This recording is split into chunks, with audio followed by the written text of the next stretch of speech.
You founded Bali Divas quite a few years ago. Would you classify yourself as a diva? So for me, it's more of a doer, someone that just gets the job done. So yes.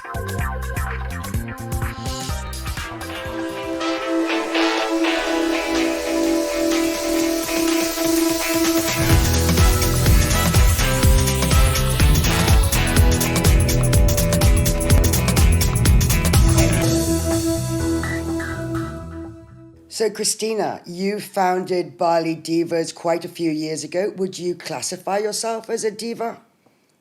Essentially not.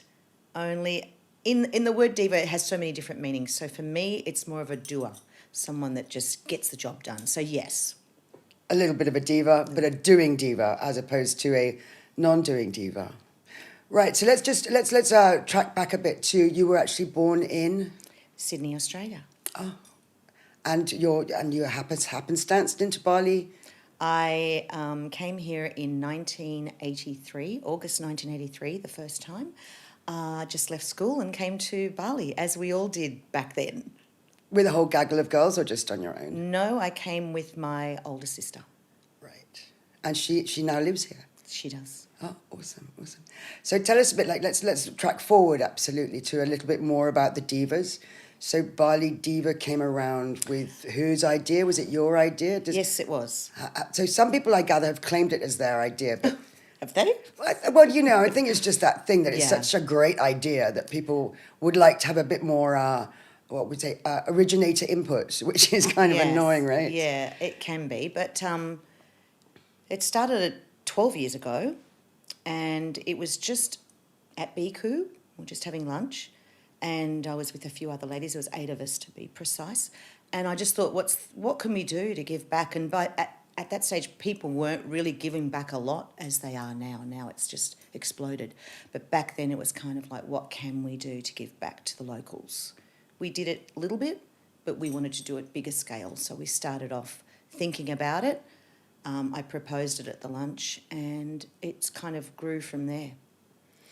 And so that was Biku. And then the first lunch was held where? So obviously Biku was the birthplace of Diva. Biku was the birthplace, and I think that all went with the whole high tea thing. Right. And then the next one was at Warisan. And we had a lot of support from Warisan with Chetan. And then we just started getting contacted from all sorts of venues saying, please do a Diva lunch here. And that was because they grew so much. I think the largest amount we had in Bali was 250 people. So they went from 8 people to 250. And that started becoming quite a fantastic party, didn't it? Crazy, but it was a lot of fun. And I do remember some Christmas parties and some summer parties. And yes. So I remember also at the same time as Diva, because with the Divas you did concentrate on various charities. Can you tell us a few of those charities that you focused on, and how did you choose them as the charity? And I think it was mainly because people started to know who I was. And so people were saying, if you need help or if your charity needs help, contact Christina. So people were reaching out to me. And then what I was doing was also trying to help people by putting them on the map. Charities now that are very, very well known weren't so well known back then. So I tried my best to, get that out and get people that were expats here and non-expats to know about certain charities. And one of them, I think, was Bali Children's Foundation. Correct, that you did a massive push. Yes, I did too. And I think there've always been some amazing charities here in Bali. Absolutely. And Carlos is a very famous ones, Soul Man. Yes. But I do remember Bali Children's Foundation being certainly one that you pushed a lot. Especially, I remember a Christmas party where we could actually adopt a child or adopt their schooling from the tree. From the tree. There's a present on the tree that we could choose, and that would be the child that we could help further their education. Yes. So I think, would you say that you were quite instrumental in pushing Bali Children's Foundation into the peripheral vision of many more people? Absolutely. Right, yes. Right. How do you remember how many parties you did for them? I think, if I'm not mistaken, 18 lunches. And just for that one charity? Just for BCF. Right. Yes. And we also then did 2 of them in Australia for them as well. Wow. Interesting. And then other charities that you... The Harapan project, which, you know, Carlos, Sumbawa, very dear to right. both of us. Sumbawa So Harapan. I actually went there with my dear friend Deddy Gunawan, and R.I.P. Lovely Deddy. R.I.P. Miss Deddy. him, but we don't miss him because it was a privilege to know him. Absolutely. Yeah. So yeah, went to Sumbawa with Deddy, and he was able to also help out and hospitalise. I think it was about 5 or 6 kids, and we did a lot in that very short time with Carlos. And when I got back, as I do every time I'm with a charity, it's like, what can I do? What can I do further to help? So Carlos is completely like a brother to me, and we still are very much in contact. And he's also very grateful, and he still needs help. So Right, and this is the Harapan Sumbawa project, yes. Project. I did see he was bringing children over for Smile. So we had little Debbie. We had the first one was, oh gosh, I forget her name now. Debbie. I think there was one prior to Debbie, but Debbie had the massive tumour. Yeah.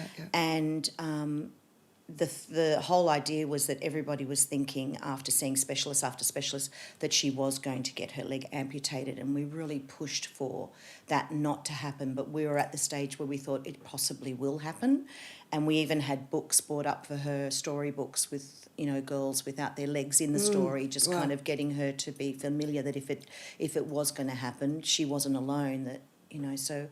Fortunately, after going to so many doctors, I know Carlos did all the groundwork, they found a doctor here who performed the operation and removed the tumour, and her leg is okay. And the last I saw of her, she was running around in Sumbawa, just being a kid. And I think that's the huge importance of charities. Absolutely. They do make a difference. They make a difference. And right now you're concentrating on...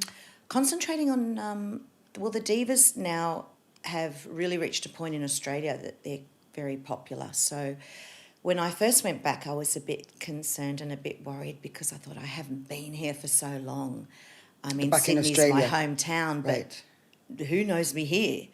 And fortunately, I put up a post about Divas being now in Oz, and we sold out within 2 weeks, and we sold 220 tickets.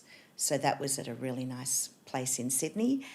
It was for Bali Children Foundation. Margaret Barry came, she flew down with her team, and they were, the charity raised, I think, if I can remember right, about $28,000. Well, I mean, there's more money in Sydney, right? There is more money in Sydney, definitely. Yeah. And this is the thing. I mean, a lot of people in Australia say, but, you know, we've got such a huge crisis here as well. Why do we have to help Indonesia?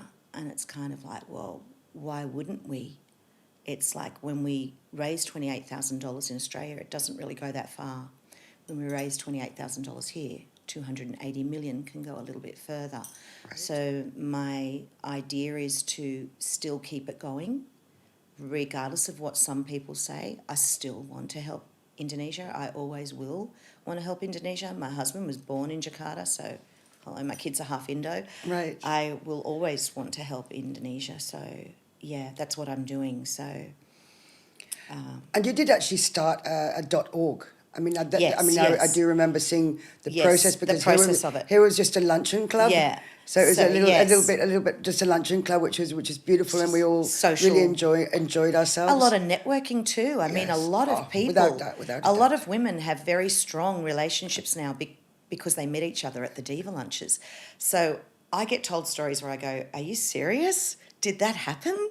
So there's a lot of people that have been connected throughout those years that have got great stories, and I'm sure we'll hear a lot about them on Friday. I'm sure. Yes, because this upcoming lunch is on Friday. Friday at Gado-Gado. At Gado-Gado down in Legian. Correct. Seminyak, actually, isn't it? Yes, Seminyak. Seminyak, yes. Yes. And one, I'd just like to know a bit more of the transition from what we might say the luncheon club that used to be here in Bali to the transition of the bigger and more formal lunches. Yes. Although the lunches are not formal in themselves, but by creating a foundation. They are more within Australia and .org, and I believe you received some accolades as well. So can you just take us through that? Okay, era? Well, what we did was we wanted to make it more formal, and so went back to Australia and looked at all the possibilities of doing that. At the moment, we are still the same as kind of like a church, and there's a lot of charities in Australia that are, where you can donate, but it's not tax deductible. So that's the next process, which is to be tax deductible, so that when you get all these big corporate companies donating, they can claim it on Australian tax, and you get a lot more people that are willing to do that in that time of, tax time. So that's the next process, and I have some wonderful people behind me that are all ready to go with that. I would say that within the next 6 months that will take place. At the moment, we've just announced that I'm going to be helping the Bali Mother Baby House, and there will be our luncheon in Melbourne. So that will be on the 14th of October. Super excited about that. We've got some great people on board. Wonderful auctioneers, some great AFL footy player, celebrity kind of folk. And I think it's going to be really good for Bali, and I think it's going to be wonderful for the founder, Karen Sims, who is also from Melbourne. So that was one of the reasons why I thought it'd be great to do something in her hometown. I went and spent the day at the Bali Mother Baby House. It's a bit of a mouthful. Brilliant organisation. What's the reason behind it? Abandoned children, also mothers in need. So that would be it's a safe home. Would be abused? Would they Abused, be in difficult relationships? There's a little boy there at the moment who has both parents in prison, and he has both parents are drug addicted. So he has he was born with a drug addiction. So there's a lot of scenarios like that. Another little boy that's been there he's 10, he's been there for half his life, so 5 years, but it's a safe home, and they're coming in there, every week there's new So with your lunch, what can Bali do? I mean, because obviously Bali will be benefiting, Yes. but any companies in Bali that could help out to maybe donate some gifts. There could be endless possibilities. The one that I do want to focus on, because the one that's happening, that's what's happening with Melbourne, will be the Bali Mother Baby House. And that date is 14th of October this year. 14th of October. I'll be flying down for that. And tickets can be bought online? Tickets will be bought online very soon with trybooking.com, so I'll be organising all of that. I'm sure you'll see it all over social media, blasting out there. Good. We'll share that. Shout that. So this Friday will be for Angie. Now, Angie Wayan is an incredible Balinese woman who runs Rice for Bali, also runs House for Bali, School for Bali, Clothes for Bali. She is a Balinese woman, I believe, from the Buleleng area. So I went up and spent the day with her because I wanted to do it hands-on. And all of her troops came, all the boys on their motorbikes. It was like the BMX bandits, and they came and, off we went. And I thought, oh, my goodness, am I getting on the back of this bike and going down that hill? Oh, right. It was kind of like, okay. But we went down. Boonies, we then trekked. out in the boonies. Out, and then trekked. And these kids are trekking with rice on their heads. So we can deliver to the Ibu, who's, believe it or not, 105, one of them was, who wouldn't be able to get back up that hill. So they're just there till somebody goes and visits them, hence Wayan, and the most incredible work that she does around those regions. Because it's the poorest part of Bali, the east part. Yes. So we did that, and this Friday's lunch will be in her honour. So she's coming down, so I can't wait for you to meet her, and I can't wait for her to meet you, and just raise awareness to what she does. And it's not an expat doing charity, it's a Balinese local. And which we'd love to help her, really obviously, because that initiative is one that we should support. Absolutely. So she's doing some incredible stuff.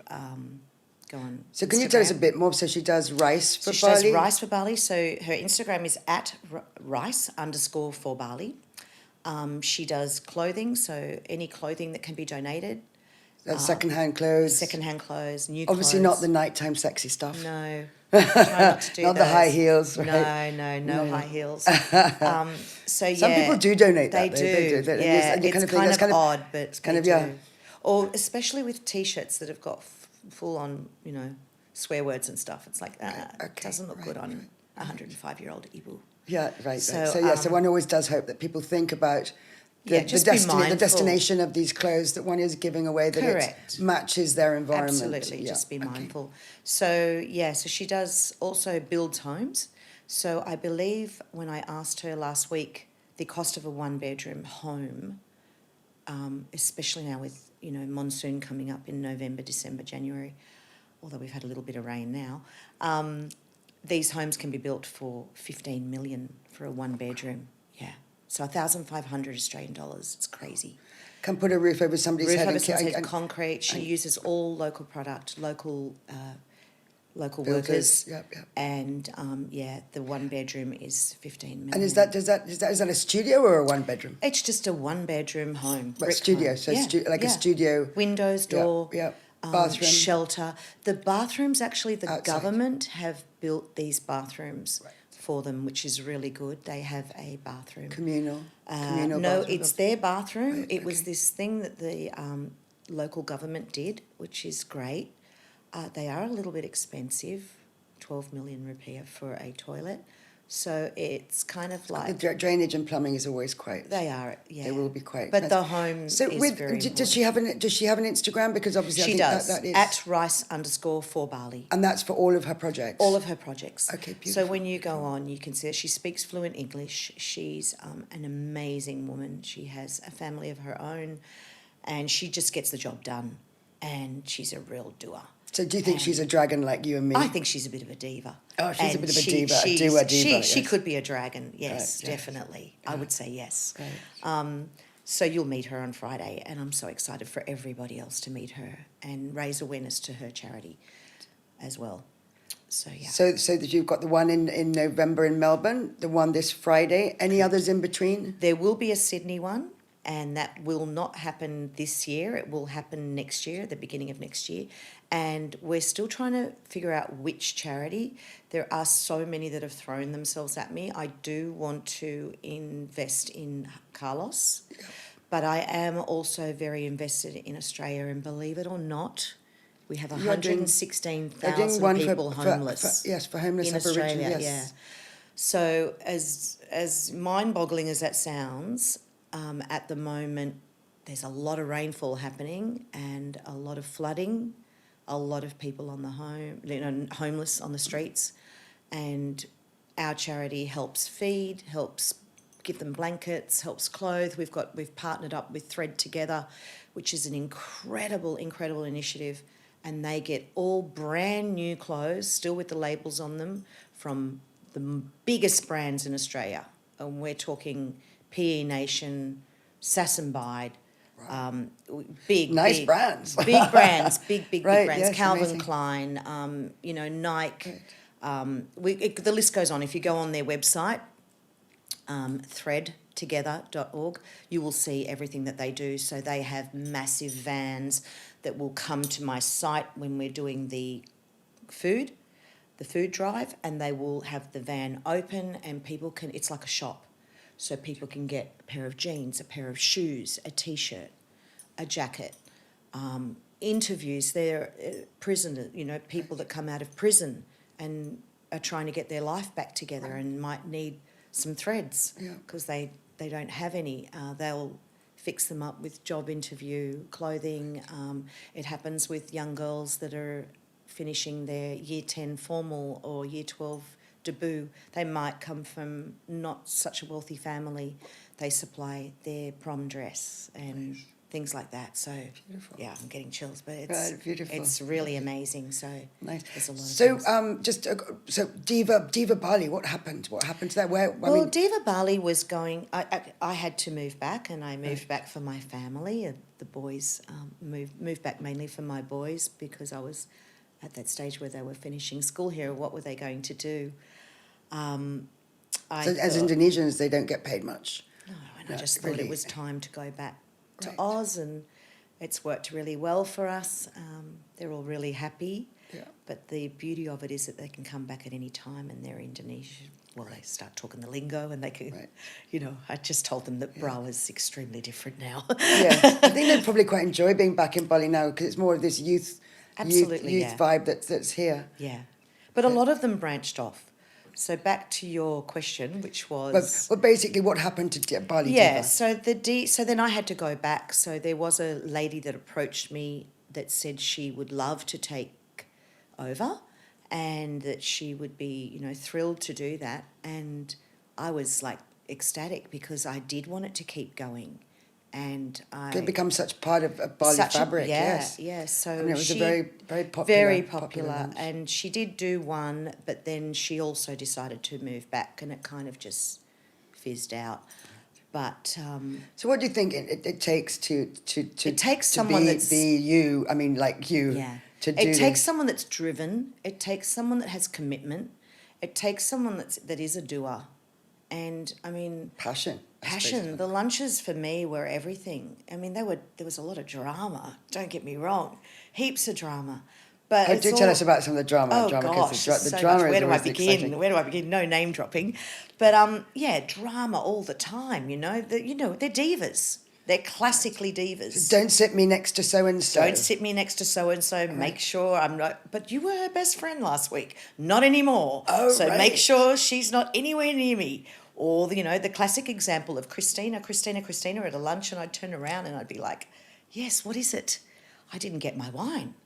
Well, do you want to ask the waiter for it? Oh, I'm sure he'll be able to help you out with that. Right. So it's all this kind of very kind of diva. Yes. And I loved that. Yeah, no, but it was fantastic. Oh, Everyone dressed up. yeah. Everyone had such good There time. were times that gave me the shits, but there were also times where it was great. Right. And, it gave us all something to talk about the following day. Indeed. It was definitely, I mean, I do have a couple of Diva cushions myself. Diva cushions. Cushion but, covers. But a lot of generosity. Yes, When we come yeah. back and we go back to the amount of shops that donated. I mean, Louise from Bamboo Blonde was a classic one. She did donate at every lunch. Bill from Aspire Hair Salon, every lunch. I mean, the list goes on. Yeah. So I did have a Big lot of business support. yeah. And as soon as I would put Adrian from Mexicola, what do you need? What do you want? Let me do it. Right. So a lot of that, and a lot of people believed in me because I did the job. I did it. I didn't talk about it. I did it. And when I went back to Australia, I think it made a lot of people realise, hey, you know what? She did do it. And my biggest supporter, besides yourself, was Deddy. Right. And I have felt a huge sense of power come over me since I've been back. And I feel like he's sitting right there. Beautiful. And as such a supporter, but you did get quite a lot because you did get noticed before I got noticed. before you went back to Sydney. Noticed from the You Yak did magazine. No, but you also did have some amazing articles in a couple of newspapers. Yes, we did. And then when I did go back, just last year, still, pandemic was still kind of strong. We only just started to get out, and we still had to sit quite distance from each other and wear our masks. And I got invited to a wonderful event that was honouring Volunteers Australia, and we already knew that 45 people were getting this award, and it was after work, and I was rushing to get there, and I kind of sat down on my chair, and I was like, okay, here I am, ready to get this award. Got up, smiled, got the award, went and sat back down, and we're talking about incredible Australians in the room. Oh my God, incredible.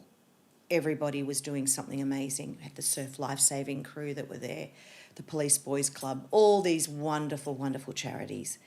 And then they sort of said, and now we're up to our award of the evening.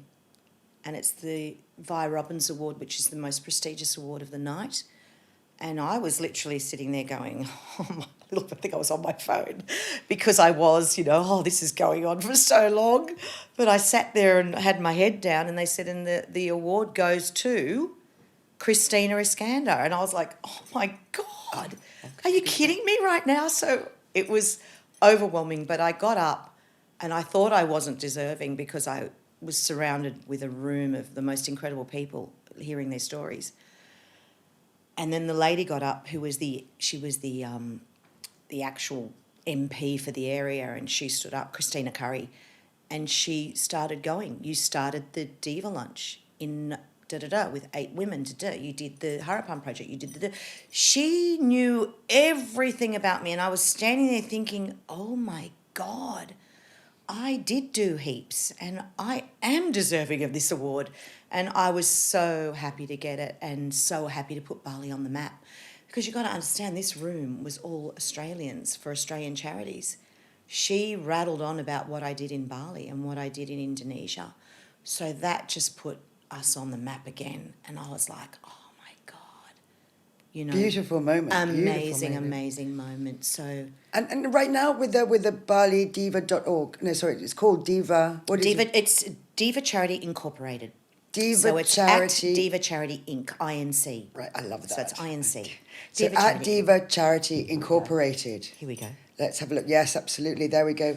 So with that, I mean, people can donate directly. They can People volunteer. can donate directly to the DIVA account, Right. and we constantly post about what we do. So we might get a call out, for example, in Australia, we needed blankets because the winter months were so chilly, and I just did a call out for new blankets, and I thought, oh, we'll probably get about 300 blankets if we're lucky, and we got over 1,000 blankets. So I was able to help 13 different charities. Mission Beat is one of them that goes out and they drop off blankets around the inner city, people sleeping in the gutters and whatever, and go up and give them blankets.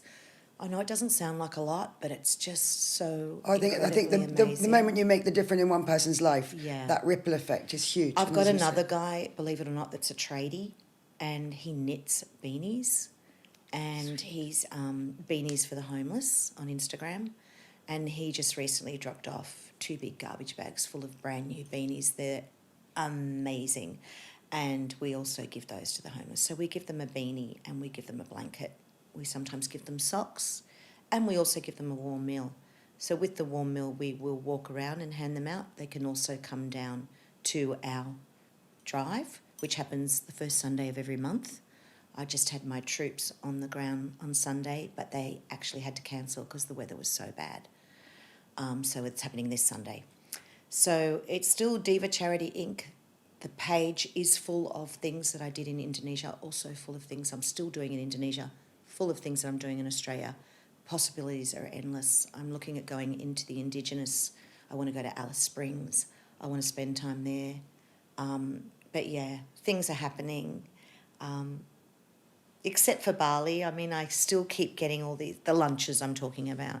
I need to find someone that will take over. Or the other option is that I do make a point that I do fly over once a year and do a really big bash. Once or twice a year. Yeah, because we were doing them monthly. Yeah, My we gosh. were. That was a huge. It made a huge crazy. difference to a lot of the charities that benefited, and so I'm really interested in your going into Alice Springs. That sounds really quite really my amazing. dream I'd to love go to to join Almond if I Lane. may at some point. I wish I could. Wow. Right So- now, I think we're a bit busy right here. We 'cause are busy, but- Getting Bali back to where it needs to be. I think there's a big push and I think a big drive for everyone, especially from people like yourself, like Madia Janur, who does plastic for rice Yes, for plastic, yes. who is a CNN hero this year. And Amazing. there's been such an outpouring of love and generosity for Bali. Incredible. So we do really appreciate that. And I really appreciate, that you've come back for this lunch because I've missed seeing you about 2.5 years. Likewise. Right? There is one thing I just wanted to mention. It was just getting out of the subject to Lost Bali, the book Lost Bali with Lost Leslie. Bali, correct. And just a really quick, funny story, and we'll probably end it here, I'm sure. I've got lots to do. But this is a story that she's got a Facebook page, and I did put a picture up of myself on there in 1983 sitting at the beach, and I had a young girl that used to come and visit me every day and sit I in know my that lap. photograph, yes. And she would play with my hair and talk to me, and we would be sitting there for hours on end at the beach. And I posted that picture on Leslie's page, just sort of saying, this is me in 1983, and I loved On the Lost Bali Facebook page. on the Lost Bali Facebook page, and Yes. said I loved how the kids would just come and hang with you, and And then a week later, there was a woman that wrote underneath, "That's me. I am that child. That is me." And I was like, oh my God. So we're in the process of going back to that position down at Kuta, Jalan Pantai, and taking that picture now. So that'll be so special. And that was 1983. 1983. So we're talking about 40 years. Yeah. 40 years. Wow. Long time ago. So, Well, on that's gonna be that pretty amazing. note, whether it's a long time or a short time, Christina, thank you so much for your time. Thank you. Thank you, so and much. for all your passion and perseverance and that Thank you for this dedication. very So thank you very significant much. moment. Thank you. Love it. Big kiss.